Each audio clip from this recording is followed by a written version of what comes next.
অলোক সিনহা যার নেতৃত্ব এই মহৎ কর্মকাণ্ড আরো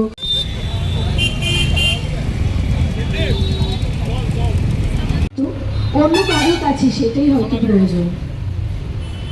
प्रिय उपस्थित সকলকে कुछ महीनों से आर्ट ऑफ ह्यूमैनिटी बंद थी और मेरे कुछ पिछले 1.5 साल से स्टेट में ना रहने की वजह से काफ़ी अपेक्षित रही है, जिसके लिए मुझे बहुत दुख है और खेद भी है।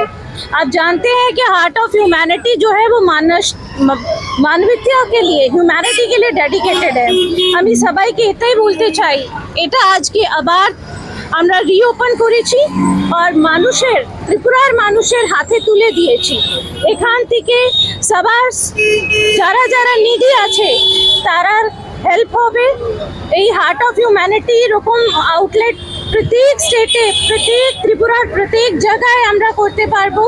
সোশ্যাল ওয়ার্ক নিয়ে আমরা মানুষকে একজুট করতে পারবো, এটাই আমার লক্ষ্য।